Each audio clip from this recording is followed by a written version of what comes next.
qui rassemble, c'est une forêt où écologie et économie se rencontrent par la prise en compte de la biodiversité. Une forêt qui rassemble, c'est un écosystème vivant qui répond aux attentes des propriétaires et rémunère correctement leurs gestionnaires et les exploitants forestiers. Une forêt qui rassemble, c'est une forêt où est opérée une gestion douce. Une forêt qui rassemble, c'est une forêt où sont mises en place des pratiques de gestion qui favorisent la biodiversité et contribuent à une trame verte vivante. Mais d'ailleurs, où se trouve la biodiversité dans une forêt ? La biodiversité se trouve dans le sol, si on en prend soin en évitant les coupes rases et la mécanisation lourde, dans les bois morts, sur pied ou en décomposition, pour permettre au sol de se régénérer et aux êtres vivants de nicher, se nourrir. La biodiversité se trouve aussi dans les milieux humides, comme les mares, ou encore dans les milieux rocheux, comme les falaises, les murets ou les grottes. Enfin, la biodiversité se trouve en chaque être vivant de la forêt, depuis les rongeurs, les insectes, les oiseaux, les végétaux, mais aussi dans les femmes et les hommes qui en ont l'héritage et ou la gestion. Allons à la rencontre d'Oriane et François qui se sont lancés un défi, améliorer la qualité de leur forêt en favorisant la biodiversité. Ma famille est propriétaire de forêt sur le Plantaurel, sur le versant nord. C'est un mélange de forêt de feuillus, du taillis essentiellement, sous-futé. On a du chêne, du frêne, de l'érable, du tilleul, un peu de châtaignier et quelques acacias. Et c'est un endroit très beau où les gens aiment beaucoup se promener et qui est très riche en biodiversité. Et c'est quelque chose, moi, qui me tient à cœur. La forêt qui est ici, c'est une forêt familiale. C'est une parcelle d'un seul tenant de 6 hectares qui a été plantée dans les années 70 en épicéa avec un petit peu de mélèze sur la partie haute. Quel avenir pour votre forêt ? Moi, dans l'idée, j'aimerais bien commencer à faire un peu des éclaircies dedans, histoire de favoriser quand même les épicéas qui sont encore valables et surtout et aussi les mélèzes. Et dans l'idée aussi de favoriser une diversification des essences, laisser un peu plus de place aux feuillus, petit à petit. Pareil, travailler au profit de ceux qui ont de l'avenir. Je suis intéressée à la forêt parce qu'il y a quelques années, il y a une grande coopérative forestière qui est venue démarcher la famille pour faire une coupe, mettre en application le plan de gestion qui avait été fait par leurs soins il y a quelques années auparavant. Et la coupe, c'était une coupe rase sur 2 hectares. Donc moi je me suis dit, c'est pas possible de faire ce genre de travaux forestiers aujourd'hui. Ça ne correspond plus du tout aux enjeux et surtout pas aux enjeux de ce site qui est fragile. D'accord, on a des revenus immédiats, mais pendant 50 ans, il n'y a plus rien et la forêt est complètement dévastée. C'est comme ça que je suis arrivée à m'intéresser à la forêt et à vouloir essayer de faire le mieux possible pour préserver la nôtre pour le long terme, voilà, pour nos enfants, nos petits-enfants. Qui vous accompagne pour atteindre ces objectifs ? J'ai commencé à m'intéresser aux différentes alternatives pour gérer la forêt.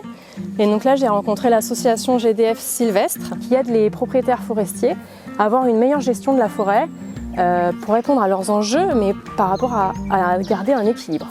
Donc j'ai commencé à suivre des formations avec eux sur la forêt de façon très riche et très conviviale. J'ai participé au martelloscope, qui est un endroit où on apprend à marquer les arbres, à choisir les arbres à prélever par rapport à nos objectifs, mais tout en gardant un équilibre et une rentabilité financière aussi. Donc c'est un tout.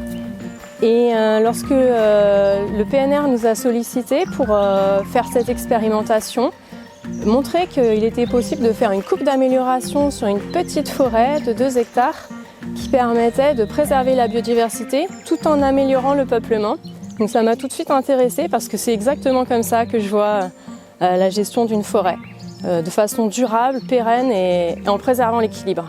C'est vrai qu'on est sur un site assez sensible et assez riche au niveau de la biodiversité. Il y a des grottes avec des chauves-souris à l'intérieur. Donc il y a un gros enjeu sur la biodiversité dans cette forêt. C'est un endroit aussi qui est très apprécié des habitants. Ils aiment bien venir s'y promener, randonner, cueillir des champignons. Et donc il nous tient à cœur de la préserver, de conserver le paysage et cet équilibre. Quel est le défi ? Donc le PNR nous a proposé de travailler avec un conseiller forestier. C'est Nathanaël Roussel qui est venu. L'idée là, ça serait de travailler au profit d'arbres d'avenir sélectionnés au préalable.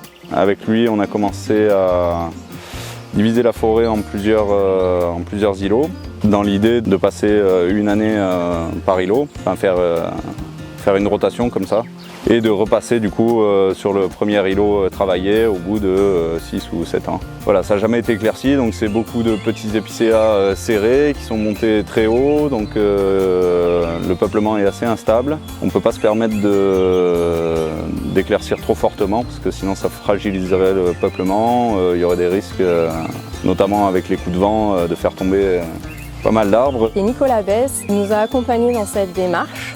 Et c'était vraiment une super expérience. Et j'aime beaucoup son approche parce qu'il est dans le respect total de l'écosystème, mais aussi dans l'intérêt des propriétaires, c'est-à-dire de ne pas faire une opération qui soit déficitaire financièrement, c'est pas vraiment le but de perdre de l'argent, mais voilà, de répondre aux besoins du propriétaire tout en préservant le milieu.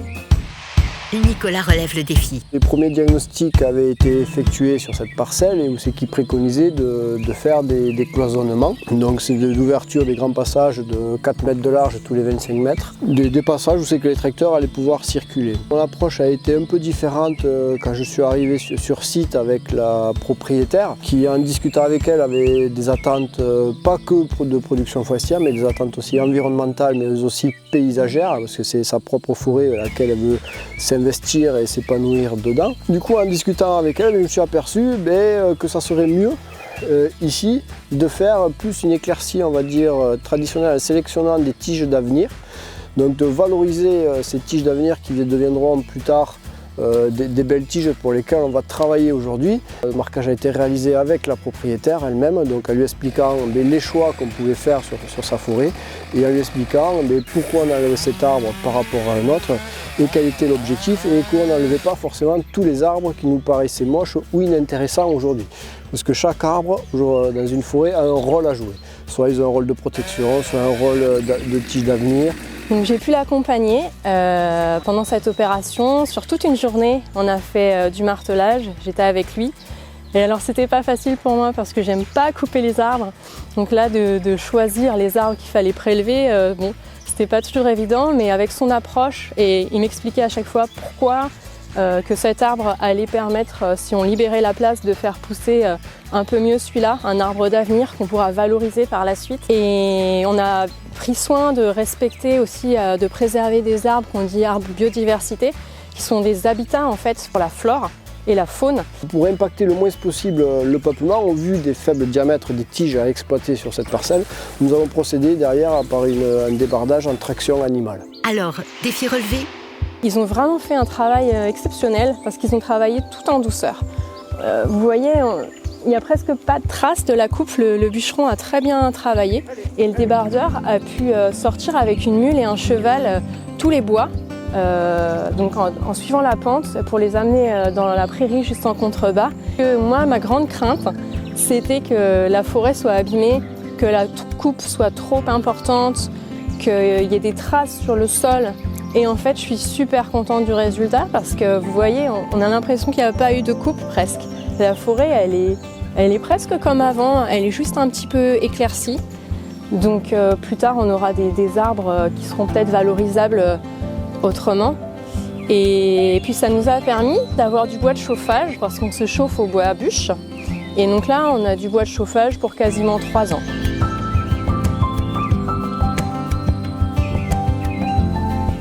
Valoriser et préserver, c'est possible. Si on veut l'aider, cette forêt, l'aider à aller vers cet équilibre dont on rêve un peu tous, parce qu'il est beau et parce que ça fonctionne bien écologiquement, pour l'aider, il faut qu'on fasse des opérations douces, ce qu'on appelle d'éclaircie. D'éclaircie, ça veut dire qu'on va repérer les plus jolis arbres, qui ne sont pas forcément les plus gros, qui ne sont pas forcément les plus hauts. Bon, il y a plein de critères pour ça. On regarde les plus jolis arbres et puis on va intervenir autour de ces jolis arbres en prélevant ce qu'on appelle des concurrents. Donc des arbres qui sont beaucoup plus fourchus, qui sont plus fragiles, qui sont en mauvaise santé ou qui ne dureront pas longtemps simplement. Et donc on veut faire une forêt qui à la fois produise du bois et à la fois soit intéressante, soit belle à voir, soit accueillante pour la biodiversité. Devant moi, j'ai un très gros châtaignier. Il est très très bien aussi pour la biodiversité, il est en train de mourir. De toute façon, il n'est même pas intéressant pour la charpente, il a des nœuds partout, donc laissons-le là, foutons-lui la paix. Et il vivra encore 100 ans entre la vie et la mort à accueillir plein d'oiseaux, d'insectes, de champignons, c'est parfait.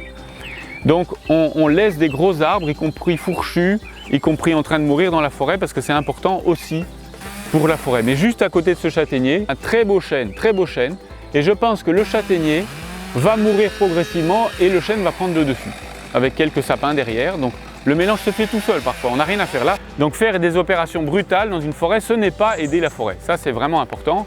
Moi, je suis sûr que la forêt, on ne l'a pas abîmée, on lui a même fait du bien. On ose dire ça parfois en tant que forestier. On croit qu'on l'a aidé un petit peu. Et le bûcheron, les débardeurs, c'est grâce à eux, parce que c'est eux qui font tout le travail. Préserver la biodiversité dans la gestion forestière, c'est maintenir un couvert arboré continu. Récolter petit à petit pour maintenir le potentiel de production de demain et les symbioses entre les êtres vivants qui permettent aussi à l'écosystème d'être plus résilient face au changement climatique par exemple. Vous partagez notre vision? Rejoignez-nous pour échanger et faire évoluer la gestion des forêts pour que partout, nous soyons fiers de nos paysages.